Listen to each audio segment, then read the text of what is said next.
ನಮಸ್ತೆ ಎಲ್ರಿಗೂ. Hello my dear students. ನಾವು ಲಾಸ್ಟ್ ಕ್ಲಾಸಲ್ಲಿ 10th ಕ್ಲಾಸ್ದು ಫಸ್ಟ್ ಚಾಪ್ಟರ್ ಡಿಸ್ಕಸ್ ಮಾಡಿದ್ವಿ. ಇವಾಗ ನಾನು 6th ಕ್ಲಾಸಿಂದ ತೊಗೊಂಡಿದ್ದೀನಿ. 6th ಕ್ಲಾಸ್ದು first chapter food, where does it come from, ಆಹಾರ ನಮಗೆ ಎಲ್ಲಿಂದ ದೊರಕುತ್ತೆ. ಓಕೆನಾ? ಇದರಲ್ಲಿ 1.1 ಮತ್ತು 1.2 ಇದು ಎರಡರದ್ದು ಯೂನಿಟಲ್ಲಿ ಕ್ವಶನ್ ಆ್ಯಂಡ್ ಆನ್ಸರ್ಸನ್ನು ನಾನು ತೆಗೆದಿದ್ದೀನಿ. ಅದರ ಬಗ್ಗೆ ಡಿಸ್ಕಸ್ ಮಾಡೋಣ. ಕ್ವಶನ್ ಆ್ಯಂಡ್ ಆನ್ಸರ್ಸ್ ಇದೆ ಮತ್ತು ಮಲ್ಟಿಪಲ್ ಚಾಯ್ಸ್ ಕ್ವಶನ್ಸ್ ಇದೆ. ಅದೇ ಥರ ಫಿಲ್ ಇನ್ ದ ಬ್ಲಾಂಕ್ಸ್ ಇದೆ. ಓಕೆನಾ? ಈಗ ಫಸ್ಟ್ 1.1 ಯೂನಿಟ್ ಏನಪ್ಪ ಅಂದರೆ ಫುಡ್ ವೆರೈಟಿ.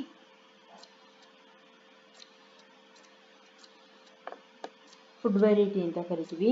ಆಹಾರ ನಮಗೆ ಎಲ್ಲಿಂದ ಬರುತ್ತೆ? ಫುಡ್ ವೆರೈಟಿ ಅಂದರೆ ಕನ್ನಡದಲ್ಲಿ ಆಹಾರ ವೈವಿಧ್ಯ ಅಂತ. ಓಕೆನಾ? ಅದೇ ಥರ 1.2ದು ಫುಡ್ ಮೆಟೀರಿಯಲ್ಸ್ ಆ್ಯಂಡ್ ಸೋರ್ಸಸ್, ಆಹಾರದ ಸಾಮಗ್ರಿಗಳು ಮತ್ತು ಮೂಲಗಳು. ಇದೆರಡೂ ಯೂನಿಟ್ ಬಗ್ಗೆ ಕ್ವಶನ್ ಆ್ಯಂಡ್ ಆನ್ಸರ್ಸನ್ನು ತೆಗೆದಿದ್ದೀನಿ. See the first question, what are the sources of food? ಆಹಾರದ ಮೂಲಗಳು ಯಾವುವು ಅಂತ question. See the answer. Plant and animals are the sources of food. ನಮಗೆ ಆಹಾರದ ಮೂಲ ಅಂದರೆ ಆಹಾರ ನಮಗೆ ಯಾವುದರಿಂದ ದೊರಕುತ್ತೆ, ಅದು ಎಲ್ಲಿಂದ ಬರುತ್ತೆ ಅಂತ. ಓಕೆನಾ? ಕ್ವಶನ್ ಚಾಪ್ಟರ್ ಹೆಸರೇ ಆಹಾರ ಎಲ್ಲಿಂದ ಬರುತ್ತೆ, ಎಲ್ಲಿಂದ ಯಾವ ಮೂಲದಿಂದ ಬರುತ್ತೆ ಅಂತ ಇದೆ. What are the sources of food ಅಂದರೆ ಆಹಾರದ ಮೂಲಗಳು ಯಾವುವು? ನಮಗೆ ಸಸ್ಯಗಳಿಂದ ಮತ್ತು ಪ್ರಾಣಿಗಳಿಂದ ಆಹಾರ ದೊರಕುತ್ತೆ, ಅದೇ ನಮಗೆ ಆಹಾರದ ಮೂಲ. ಮೂಲ ಅಂದರೆ ಬೇಸಿಕ್ ಆಗಿ ನಮಗೆ ಆಹಾರ ದೊರಕುವಂತಹ ಅದು ಫೌಂಡೇಶನ್ ಎಲ್ಲಿ, ಅದು ನಮಗೆ ಸೋರ್ಸ್ ಯಾವುದು ಅಂತ, ಮೂಲ ಯಾವುದು, ಯಾವ ಮೂಲದಿಂದ ನಮಗೆ ಆಹಾರ ದೊರಕುತ್ತೆ. ಸಸ್ಯ ಮೂಲದಿಂದ ಮತ್ತು ಪ್ರಾಣಿ ಮೂಲದಿಂದ ಆಹಾರ ನಮಗೆ ದೊರಕುತ್ತೆ. ಓಕೆನಾ? ಇದು first question. See the second question, what is food? ಆಹಾರ ಎಂದರೇನು ಅಂತ ಇದೆ. ಓಕೆನಾ? See the answer. Food is any substance that provides energy and nutritional support to an organism. ಆಹಾರ ಅಂದ್ರೇನು? ಆಹಾರ ಒಂದು ಜೀವಿಗೆ ಶಕ್ತಿಯನ್ನು ಕೊಡುತ್ತೆ ಮತ್ತು ಪೌಷ್ಟಿಕಾಂಶವನ್ನು ಕೊಡುತ್ತೆ ನಮ್ಮ ದೇಹದ ಭಾಗಗಳಿಗೆ. ಅಂತಹ ವಸ್ತುವನ್ನೇ ನಾವು ಆಹಾರ ಅಂತ ಕರಿತೀವಿ. ಫುಡ್ ಈಸ್ ಎ ಸಬ್ಸ್ಟೆನ್ಸ್, ಆಹಾರ ಅನ್ನೊಂದು ವಸ್ತು, ದಟ್ ಪ್ರೊವೈಡ್ಸ್ ಎನರ್ಜಿ, ಇದು ನಮ್ಮ ದೇಹಕ್ಕೆ ಶಕ್ತಿ ಕೊಡುತ್ತೆ, and nutritional support to an organism, ಹಾಗಂದರೆ ಪೌಷ್ಟಿಕಾಂಶಯುಕ್ತ ಆಹಾರವನ್ನು ದೇಹಕ್ಕೆ ಕಳಿಸಿ ನಮ್ಮ ದೇಹದ ಅಂಗಗಳಿಗೆ ಶಕ್ತಿಯನ್ನು ನೀಡುವಂತಹ ವಸ್ತುವನ್ನೇ ನಾವು ಏನಂತ ಕರಿತೀವಿ? ಆಹಾರ ಅಂತ ಕರಿತೀವಿ. ಓಕೆನಾ? See the third question, right the plant sources of food. ಇಲ್ಲಿ ನಾವು ಆಹಾರ ಸಸ್ಯ ಮತ್ತು ಪ್ರಾಣಿ ಮೂಲಗಳಿಂದ ದೊರಕುತ್ತೆ ಅಂತ ಹೇಳಿದ್ವಿ. ಅದರಲ್ಲಿ ಮತ್ತೆ ಕ್ವಶನ್ನು, ಸಸ್ಯ ಮೂಲದಿಂದ ದೊರಕುವಂತಹ ಆಹಾರಗಳು ಯಾವುವು ಅಂತ. Write the plant sources of food ಅಂದರೆ ಸಸ್ಯ ಮೂಲದ ಆಹಾರಗಳನ್ನು ತಿಳಿಸಿ ಅಥವಾ ಬರೆಯಿರಿ. See the answer. Plant sources of food are green leaves, vegetables, cereals, grains, oils and fruits etcetera. ಸಸ್ಯ ಮೂಲಗಳಿಂದ ದೊರೆಯುವಂತಹ ಆಹಾರಗಳು ಯಾವ್ಯಾವುದು? ಹಸಿರು ತರಕಾರಿಗಳು ಅಥವಾ ಹಸಿರು ಎಲೆಗಳು, ಸೊಪ್ಪು ಅಂತ ಏನು ಕರಿತೀವಿ ಅದು. ವೆಜಿಟೇಬಲ್ಸ್ ಅಂದರೆ ತರಕಾರಿಗಳು. ಸೀರಿಯಲ್ಸ್ ಅಂದರೆ ಧಾನ್ಯಗಳು. ಗ್ರೈನ್ಸ್ ಕಾಳುಗಳು. ಆಯಿಲ್ಸ್ ಆ್ಯಂಡ್ ಫ್ರೂಟ್ಸ್ ಅಂದರೆ ಎಣ್ಣೆ ಪದಾರ್ಥಗಳು, ಎಣ್ಣೆಗಳು ಮತ್ತು ಎಣ್ಣೆ ಬೀಜಗಳು ಅಂತ ಕರಿತೀವಿ. ಹಣ್ಣುಗಳು. ಇದಿಷ್ಟು ಸಸ್ಯ ಮೂಲಗಳಿಂದ ನಮಗೆ ದೊರಕುವಂತಹ ಆಹಾರ ಪದಾರ್ಥಗಳು. ಸೊಪ್ಪು, ತರಕಾರಿ, ಧಾನ್ಯಗಳು, ಕಾಳುಗಳು, ಎಣ್ಣೆ ಮತ್ತು ಹಣ್ಣು, ಇದಿಷ್ಟು ಸಸ್ಯಗಳಿಂದ ನಮಗೆ ದೊರಕುವಂತಹ ಆಹಾರಗಳು. ಓಕೆನಾ? See the fourth question, what are the food sources of animal? ಇದು ಸಸ್ಯದಿಂದ ದೊರಕುವಂಥ ಆಹಾರ ಆಯಿತು. ಅದೇ ಥರ ಪ್ರಾಣಿ ಮೂಲದಿಂದ ದೊರಕುವಂಥ ಆಹಾರಗಳನ್ನು ಬರೆಯಿರಿ. What are the sources of animal? ಪ್ರಾಣಿ ಮೂಲಗಳಿಂದ ದೊರಕುವಂಥ ಆಹಾರ. See the answer. Animal food sources are, ಪ್ರಾಣಿ ಮೂಲಗಳಿಂದ ದೊರಕುವ ಆಹಾರ, milk product, meat product, eggs etcetera. ಹಾಗಂದ್ರೆ ಏನರ್ಥ? ಪ್ರಾಣಿ ಮೂಲಗಳಿಂದ ದೊರಕುವ ಆಹಾರ ಯಾವುದು? ಹಾಲು, ಹಾಲಿನ ಉತ್ಪನ್ನಗಳು, ಮಾಂಸ ಮತ್ತು ಮಾಂಸದ ಉತ್ಪನ್ನಗಳು, ಅದೇ ಥರ ಮೊಟ್ಟೆ. ಇದಿಷ್ಟು ಪ್ರಾಣಿಗಳಿಂದ ನಮಗೆ ದೊರಕುವಂತಹ ಆಹಾರದ ಮೂಲ. ಓಕೆನಾ? ಇದು 5th ಸ್ಟ್ಯಾಂಡರ್ಡಿಂದ ನಾನು ಏನಕ್ಕೆ ಸ್ಟಾರ್ಟ್ ಮಾಡಿದೆ 6th ಸ್ಟ್ಯಾಂಡರ್ಡಿಂದ ಅಂದರೆ ನಿಮಗೆ ಆದಷ್ಟು ಬೇಸಿಕ್ ಥಿಂಗ್ಸ್ ಗೊತ್ತಾದರೆ ಆಮೇಲೆ ಕಾಂಪ್ಲಿಕೇಟೆಡ್ ಹೇಗೆ ಅರ್ಥ ಆಗ್ಬೋದು ಅಂತ ಈಸಿಯಾಗಿ ಅರ್ಥ ಆಗುತ್ತೆ ಅಂತ 6th ಸ್ಟಾರ್ಟ್ ಮಾಡಿದ್ದೀನಿ. 6th 7th 8th ಈ ಥರ ಆರ್ಡರ್ ಆಗೋದ್ರೆ ನಿಮಗೆ ತುಂಬ ಈಸಿಯಾಗಿ ಅರ್ಥ ಆಗುತ್ತೆ. ನಾನು ಹಳೆಯ ವಿಡಿಯೋಗಳು ನೋಡ್ಕೊಂಡು ಬಂದರೆ ಅದಕ್ಕೋಸ್ಕರ 6th ಸ್ಟಾರ್ಟ್ ಮಾಡಿದ್ದೀನಿ. ಓಕೆನಾ? See the 5th question. Give example for animal sources which give milk. ಈ ಸಸ್ಯ ಮೂಲಗಳಲ್ಲಿ ಇಲ್ಲಿ ಹೇಳಿದ್ವಿ, ಪ್ರಾಣಿ ಮೂಲಗಳಲ್ಲಿ ಹಾಲು, ಹಾಲಿನ ಉತ್ಪನ್ನ ಅಂತ. ಅದೇ ಥರ ಹಾಲಿನ ಉತ್ಪನ್ನ ಪ್ರಾಣಿಗಳ ಯಾವ ಪ್ರಾಣಿಗಳಲ್ಲಿ ದೊರಕುತ್ತೆ? ಹಾಲು ದೊರಕುವ ಪ್ರಾಣಿ ಮೂಲ ಯಾವುದು ಅಂತ. ಓಕೆನಾ? Answer: donkey, camel, ox, cattle, buffalo, goat, sheep, horse and reindeers. ನಾನು ಆದಷ್ಟು ಇಲ್ಲಿ ಮೆನ್ಷನ್ ಮಾಡಿದ್ದೀನಿ. ಹಾಲು ದೊರಕುವಂತಹ ಪ್ರಾಣಿ ಮೂಲಗಳು ಯಾವ್ಯಾವುದು? ಯಾವ ಪ್ರಾಣಿಗಳಿಂದ ಹಾಲು ನಮಗೆ ದೊರಕುತ್ತೆ ಅಂತ. ಡಾಂಕಿ, ಕತ್ತೆಯಿಂದ. ನಿಮಗೆ ಗೊತ್ತಿರ್ಬೋದು, ಕತ್ತೆ ಹಾಲನ್ನು ಕುಡಿಸ್ತಾರೆ, ಮಕ್ಕಳಿಗೆ ಬುದ್ಧಿ ಹೆಚ್ಚಾಗುತ್ತೆ ಮತ್ತು ಸ್ವಲ್ಪ ಚುರುಕಾಗುತ್ತೆ ಬುದ್ಧಿ ಅಂತ. ಓಕೆನಾ? ಕ್ಯಾಮಲ್ ಹಾಲು ಕುಡಿಸ್ತಾರೆ, ಇದು ಅಷ್ಟೇ ಬುದ್ಧಿ ಚುರುಕಾಗೋದಕ್ಕೆ. ಯಾಕ್ ಮತ್ತು ಕ್ಯಾಟಲ್, ಬಫೆಲೋ, ಗೋಟ್, ಬಫೆಲೋ ಎಮ್ಮೆದು, ಗೋಟ್ ಕುರಿದು, ಮೇಕೆದು, ಶೀಪ್ ಗೋಟ್ ಮತ್ತು ಕುದುರೆದು, ಮತ್ತು ರೈನ್ಡೀರ್ಸ್. ಇದಿಷ್ಟು ಮೂಲಗಳಿಂದ ಹಾಲು ನಮಗೆ ದೊರಕುತ್ತೆ. ನಾನು ಕೌವೇ ಮೆನ್ಷನ್ ಮಾಡಿಲ್ವಾ? Cow main. ಆ್ಯಕ್ಚುಲಿ ನಮಗೆ ಹಾಲು ದೊರಕುವಂತಹ ಅತಿ ಹೆಚ್ಚಿನ ಹಾಲಿನ ಮೂಲ ಯಾವುದು ಅಂದರೆ ಕೌ ಮತ್ತು ಬಫೆಲೋ. ಆ್ಯಕ್ಚುಲಾಗಿ ಇದಿಷ್ಟು ಮೂಲಗಳಿಂದ ನಮಗೆ ಹಾಲು ದೊರಕುವಂತಹ ಪ್ರಾಣಿ ಮೂಲಗಳು. ಓಕೆನಾ? ಇದನ್ನು ರೈನ್ಡೀರ್ ಅಂದರೆ ಹಿಮಸಾರಂಗ ಅಂತ ಕರಿತೀವಿ. ಇನ್ನೆಲ್ಲ ಯಾಕಂತಲೇ ಕರೀತಾರೆ. ಕತ್ತೆ, ಒಂಟೆ, ಹಸು, ಯಾಕ್. ಕ್ಯಾಟಲ್ ಅಂದರೆ ದನ ಅಂತ ಕರಿತೀವಿ ಕ್ಯಾಟಲ್ನ. ಬಫೆಲೋ ಎಮ್ಮೆ, ಗೋಟ್ ಆಡು, ಶೀಪ್ ಕುರಿ, ಹಾರ್ಸ್ ಕುದುರೆ, ರೈನ್ಡೀರ್ ಅಂದರೆ ಹಿಮಸಾರಂಗ. ಇದಿಷ್ಟು ಪ್ರಾಣಿಗಳಿಂದ ಹಾಲು ನಮಗೆ ದೊರಕುತ್ತೆ. ಓಕೆನಾ?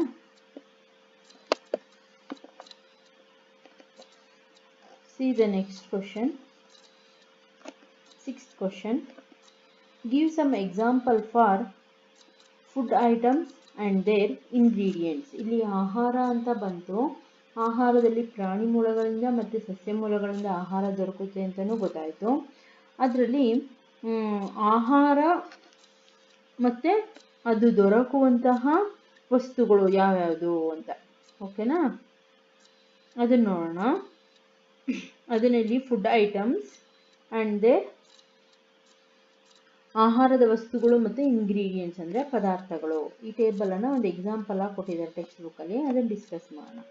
See the table 1.2 food items and their ingredients. Food items ಅಂದರೆ ಇಲ್ಲಿ ಆಹಾರದ ವಸ್ತು, ಇಂಗ್ರೀಡಿಯೆಂಟ್ಸ್ ಅಂದರೆ ಪದಾರ್ಥಗಳು. ಓಕೆನಾ? ಇಲ್ಲಿ ಎಕ್ಸಾಂಪಲ್ ಕೊಟ್ಟಿದ್ದಾರೆ ನಿಮಗೆ. ನೀವು ಇನ್ನೂ ಹೆಚ್ಚಿಗೆ ಎಕ್ಸಾಂಪಲನ್ನು ನೀವು ಟ್ರೈ ಮಾಡಿ. ರೋಟಿ ಮತ್ತು ಚಪಾತಿ. ನಾವು ಡೈಲಿ ದಿನನಿತ್ಯದಲ್ಲಿ ಎಷ್ಟೊಂದು ಆಹಾರವನ್ನು ತೆಗೆದುಕೊಳ್ತೀವಲ್ವ, ಊಟ ಮಾಡ್ತೀವಿ, ತಿಂಡಿ ತಿಂತೀವಿ, ಸ್ನ್ಯಾಕ್ಸ್ ತಿಂತೀವಿ. ಆ ಆಹಾರಗಳೆಲ್ಲ ಯಾವುದರಿಂದ ಬರುತ್ತೆ ಅಂತ ಇಲ್ಲೊಂದು ಎಕ್ಸಾಂಪಲ್ ಕೊಟ್ಟಿದ್ದಾರೆ ಅಷ್ಟೇ. ಓಕೆನಾ? ಫಸ್ಟ್ ಒನ್ ಯಾವುದು? ರೋಟಿ ಮತ್ತು ಚಪಾತಿ. ಈ ರೋಟಿ ಮತ್ತು ಚಪಾತಿ ಯಾವ ಹೇಗೆ ಮಾಡ್ತೀವಿ ನಾವು? ಯಾವುದರಿಂದ ಬರುತ್ತೆ? ಯಾವ ಪದಾರ್ಥಗಳಿಂದ? ಆಟ ಅಥವಾ ನೀರು. ಈ ರೋಟಿ ಮತ್ತು ಚಪಾತಿ ಮಾಡೋದಕ್ಕೆ ಏನು ಬೇಕು? ಆಟ ಅಂದರೆ ಹಿಟ್ಟು. ರೋಟಿನ ಈಗ ಅಕ್ಕಿ ಹಿಟ್ಟಲ್ಲಿ ಮಾಡಿದ್ರೆ ಅಕ್ಕಿದು ಆಟ, ಅಕ್ಕಿ ಹಿಟ್ಟು. ಅಥವಾ ರಾಗಿಲಿ ಮಾಡಿದ್ರೆ ರಾಗಿ ಹಿಟ್ಟು, ಜೋಳದಲ್ಲಿ ಮಾಡಿದ್ರೆ ಜೋಳದ ಹಿಟ್ಟು. ಚಪಾತಿ ಆದರೆ ಗೋಧಿ ಹಿಟ್ಟು. ಇದನ್ನು ಕಲಸೋದಕ್ಕೆ ಏನು ಬೇಕು? ನೀರು ಬೇಕು. ಇವೆರಡೂ ಇಂಗ್ರೀಡಿಯೆಂಟ್ಸು. ಆ ಹಿಟ್ಟು ಯಾವುದರಿಂದ ಮಾಡ್ತೀರಾ ಆ ಹಿಟ್ಟು ಮತ್ತು ನೀರನ್ನು ಹಾಕಿ ಕಲಸಿದ್ರೆ ನಮಗೆ ರೊಟ್ಟಿ ಹಾಕಿ ತಟ್ಟಿದ್ರೆ ಬೇಯಿಸಿದ್ರೆ ಏನಾಗುತ್ತೆ? ರೊಟ್ಟಿ ಸಿಗುತ್ತೆ. ಇದು ಆಹಾರ ಪದಾರ್ಥ. ಬೇಕಾಗಿರುವಂಥ ಇದು ಆಹಾರ, ನಾವು ತಿನ್ನುವಂಥ ಆಹಾರ, ಅದನ್ನ ಮಾಡೋದಕ್ಕೆ ಬೇಕಾಗಿರುವಂತಹ ಪದಾರ್ಥ. ಓಕೆನಾ. ಅದೇ ಥರ ದಾಲ್. ದಾಲ್ ಅಂದರೆ ನಾವು ಬೇಳೆ ಸಾರು ಅಂತ ಏನು ಕರಿತೀವಿ ಅದನ್ನು ದಾಲ್ ಅಂತ ಕರಿತೀವಿ. ಅದಕ್ಕೇನು ಬೇಕು? ಪಲ್ಸಸ್, ಧಾನ್ಯ ಬೇಕು, ನೀರು ಬೇಕು, ಉಪ್ಪು ಬೇಕು, ಸಾಲ್ಟ್, ಆಯಿಲ್, ಗೀ, ಸ್ಪೈಸಸ್. ಇಲ್ಲೇನು ಹೇಳಿದ್ದಾರೆ? ಒಂದು ದಾಲನ್ನು, ಬೇಳೆ ಸಾರು ಅಥವಾ ದಾಲನ್ನು ಮಾಡಬೇಕು. ರೋಟಿಗೆ ಅಥವಾ ಚಪಾತಿಗೆ ದಾಲ್ ಬೇಕು ಅಂದರೆ ಅದಕ್ಕೆ ಬೇಳೆ ಬೇಕು. ಹೆಸರು ಬೇಳೆಯಲ್ಲಿ ದಾಲ್ ಮಾಡಿದ್ರೆ ಹೆಸರು ಬೇಳೆ ಬೇಕು, ಕಡಲೆಬೇಳೆ ಮಾಡಿದ್ರೆ ಕಡಲೆಬೇಳೆ ಬೇಕು. ಅದೇ ಪಲ್ಸಸ್, ಧಾನ್ಯಗಳು. ಅಥವಾ ತೊಗರಿ ಬೇಳೆ ಆದರೆ ತೊಗರಿ ಬೇಳೆ ಬೇಕು.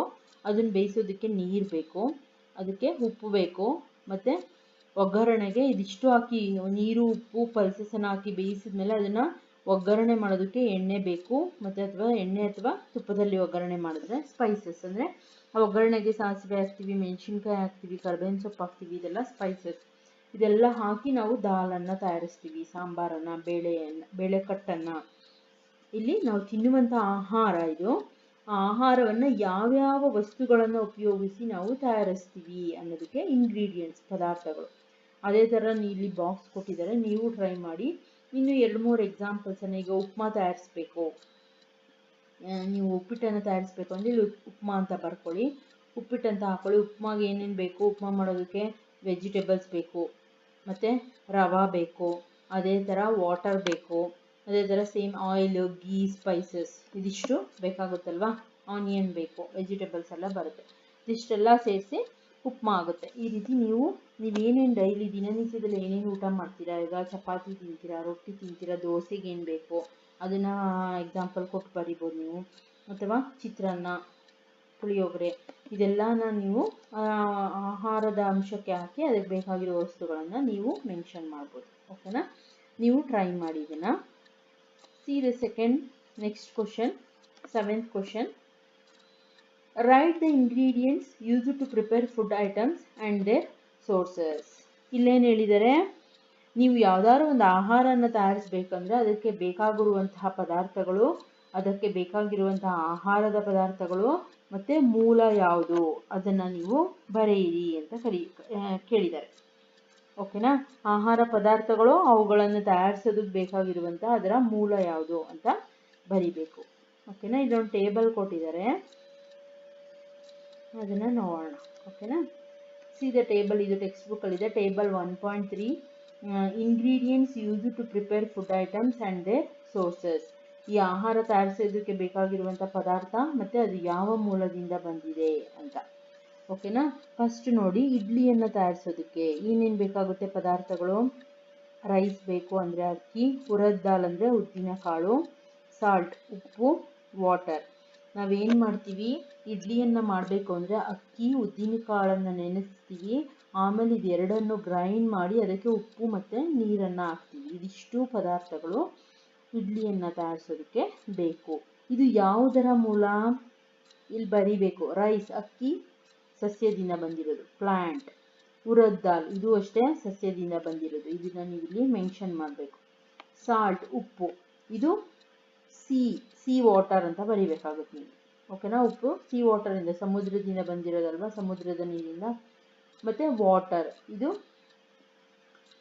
Well, canal, lake, river. ನೀರು ನಮ್ಗೆ ಎಲ್ಲೆಲ್ಲಿಂದ ದೊರಕುತ್ತೆ? ಬಾವಿಗಳಿಂದ. ಬಾವಿಗೆಲ್ಲ ಸಿಗಲ್ಲ, ಬಾವಿಗಳಿಂದ, ನದಿಗಳಿಂದ, ಕೆರೆಗಳಿಂದ ಇಲ್ಲಿ ಬರಿಬೇಕಾಗುತ್ತೆ. ಯಾವ ಮೂಲ ಅಂತ ಬರಿಬೇಕಾಗುತ್ತೆ. ಅವರು ಒಂದು ಎಕ್ಸಾಂಪಲ್ ಕೊಟ್ಟಿದ್ದಾರೆ, ನೀವಿಲ್ಲಿ ಮೆನ್ಷನ್ ಮಾಡಬೇಕು. ಓಕೆನಾ.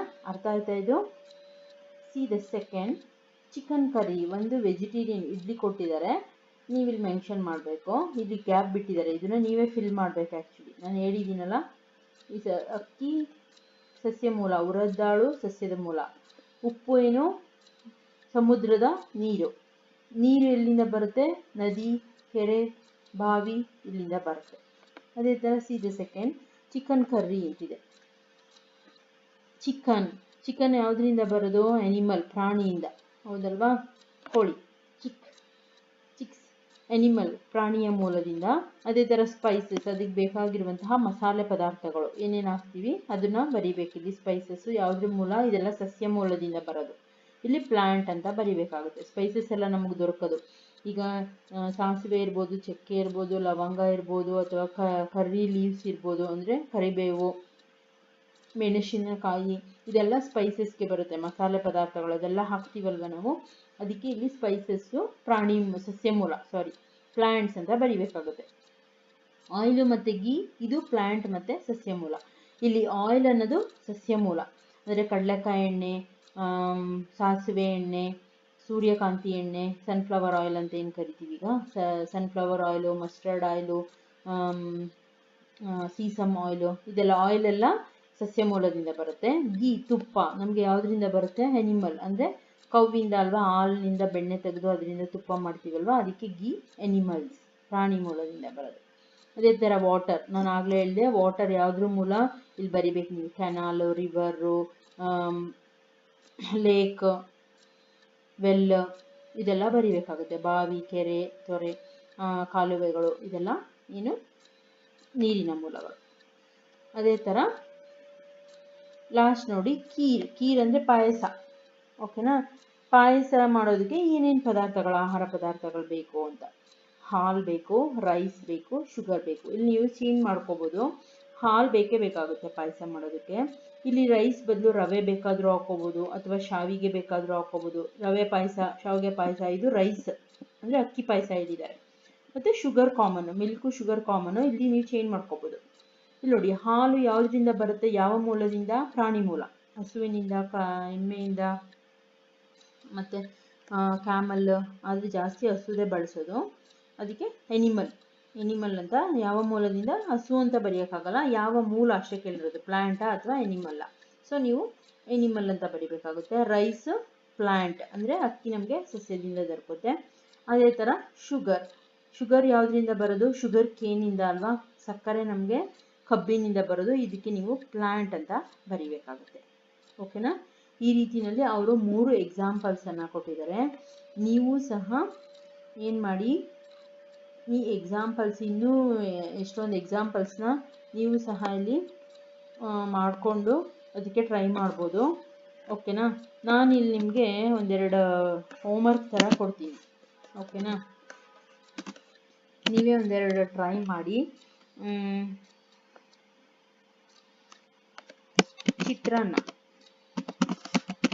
ಚಿತ್ರಾನ್ನಕ್ಕೆ ಏನು ಬೇಕು, ಓಕೆನಾ, ಚಿತ್ರಾನ್ನ ಮಾಡೋದಕ್ಕೆ ಯಾವ ಆಹಾರ ಪದಾರ್ಥಗಳು ಬೇಕು, ಮತ್ತು ಅದರ ಮೂಲ ಯಾವುದು. ಅದೇ ಥರ ಫಿಶ್ ಕರ್ರಿ ಇದು ಮಾಡೋದಕ್ಕೆ ಏನೇನು ಆಹಾರ ಪದಾರ್ಥಗಳು ಬೇಕು. ಅದೇ ಥರ ಇನ್ನೊಂದು ಸ್ವೀಟ್ ಅಂದರೆ ಲಡ್ಡು ಮಾಡೋದಕ್ಕೆ ಏನೇನು ಬೇಕೋ ಅದು ಯಾವ ಮೂಲದಿಂದ ಬರುತ್ತೆ. ಇದು 3 ಹೋಮ್ವರ್ಕು. ಇದಕ್ಕೆ ಈ 3ಕ್ಕೆ ನೀವು ಒಂದು ಟೇಬಲ್ ಮಾಡಿಕೊಂಡು ನೀವೇ ಅದಕ್ಕೆ ಇಂಗ್ರೀಡಿಯೆಂಟ್ಸ್ ಏನೇನು ಬೇಕು ಮತ್ತು ಅದು ಯಾವ ಮೂಲದಿಂದ ಬರುತ್ತೆ ಅನ್ನೋದನ್ನು ನನಗೆ ಹೋಮ್ವರ್ಕ್ ರೀತಿಯಲ್ಲಿ ನೀವೇ ಟ್ರೈ ಮಾಡಿ. ಓಕೆನಾ, ಕಮೆಂಟ್ ಬಾಕ್ಸ್ನಲ್ಲಿ ಹಾಕಿ, ನನಗೆ ತುಂಬ ಖುಷಿಯಾಗುತ್ತೆ ನೀವು ಟ್ರೈ ಮಾಡಿದ್ದೀರಾ ಅಂತ ಅಟ್ಲೀಸ್ಟ್. ಓಕೆನಾ, ಇದಿಷ್ಟು ಏನು ಇವತ್ತಿನ ಕ್ಲಾಸ್ದು. ನೆಕ್ಸ್ಟ್ ಕ್ಲಾಸಲ್ಲಿ ನಾವು ಇದ್ರದ್ದು ಈ ಕ್ವಶನ್ ಆ್ಯಂಡ್ ಆನ್ಸರ್ಸ್ಗೆ ಸಂಬಂಧಪಟ್ಟಿರೋ ಅಂಥದ್ದು ನಾನು ಕ್ವಶನ್ಸನ್ನು ತೆಗೆದಿದ್ದೀನಿ. ಅಂದರೆ fill in the blanks, match the following. ಓಕೆನಾ, fill in the blanks, match the following ಅದೆಲ್ಲ ತೆಗೆದಿದ್ದೀನಿ. ಅದನ್ನು ನೆಕ್ಸ್ಟ್ ಕ್ಲಾಸಲ್ಲಿ ಡಿಸ್ಕಸ್ ಮಾಡೋಣ. ಓಕೆನಾ, ಇಲ್ಲಿಗೆ ಇವತ್ತಿಗೆ ಈ ಕ್ಲಾಸ್ ಫಸ್ಟ್ ಚಾಪ್ಟರ್ದಲ್ಲಿ ಪಾರ್ಟ್ 1 ಮಾಡಿದ್ದೀನಿ. ಈ ಕ್ವಶನ್ ಆ್ಯಂಡ್ ಆನ್ಸರ್ಸನ್ನು ನೀಟಾಗಿ ಅರ್ಥ ಮಾಡ್ಕೊಳ್ಳಿ. ಇದಕ್ಕೆ ಸಂಬಂಧಪಟ್ಟಿರುವಂತಹ question and answer, fill in the blanks ಮತ್ತು ಮ್ಯಾಚ್ ದ MCQ ಕ್ವಶನ್ಸನ್ನು ನೆಕ್ಸ್ಟ್ ಕ್ಲಾಸಲ್ಲಿ ಡಿಸ್ಕಸ್ ಮಾಡೋಣ. ಓಕೆನಾ, ಇದಿಷ್ಟು ಅರ್ಥ ಆಗಿರುತ್ತೆ ಅಂದ್ಕೊಂಡಿದ್ದೀನಿ. ಇನ್ ಕೇಸ್ ಏನಾದರೂ ಡೌಟ್ಸ್ ಇದ್ದರೆ ಕಮೆಂಟ್ ಸೆಕ್ಷನಲ್ಲಿ ತಿಳಿಸಿ. ನಾನು ಕೊಟ್ಟಿರೋ ಹೋಮ್ವರ್ಕನ್ನು ಆನ್ಸರ್ ಮಾಡೋದಕ್ಕೆ ಟ್ರೈ ಮಾಡಿ. ಆನ್ಸರ್ ಮಾಡಿ ನಿಮ್ಮ ತಲೆನಲ್ಲಿ ಉಳ್ಕೊಳ್ಳುತ್ತೆ. ಓಕೆನಾ, ಆದಷ್ಟು ನನ್ನ ವಿಡಿಯೋನ ಯಾರು ಕಾಂಪಿಟೇಟಿವ್ ಎಕ್ಸಾಮ್ಸ್ಗೆ ಪ್ರಿಪೇರ್ ಆಗ್ತಿರ್ತಾರೆ ಮತ್ತು ಯಾರು ಸೈನ್ಸ್ನ ಕಷ್ಟ ಅಂತಿರ್ತಾರೆ ಅವ್ರಿಗೆ ಆದಷ್ಟು ಈ ವಿಡಿಯೋನ ಶೇರ್ ಮಾಡಿ. ಮತ್ತು ನನ್ನ ಚಾನಲ್ನ, ನನ್ನ ವಿಡಿಯೋನ ಸಬ್ಸ್ಕ್ರೈಬ್ ಮಾಡ್ಕೊಳ್ದೆ ಯಾರು ನೋಡ್ತಾ ಇದ್ದೀರಾ ಅವ್ರು ಸಬ್ಸ್ಕ್ರೈಬ್ ಮಾಡ್ಕೊಳ್ಳಿ. ಓಕೆನಾ, ಇದಿಷ್ಟು ಅರ್ಥ ಆಗಿದ್ದರೆ ನೆಕ್ಸ್ಟು ಇದು ಕ್ವಶನ್ ಆ್ಯಂಡ್ ಆನ್ಸರ್ಸಲ್ಲಿ ಸಿಗೋಣ. ಓಕೆನಾ, thank you my dear students. Please like, share and subscribe my channel. Okay.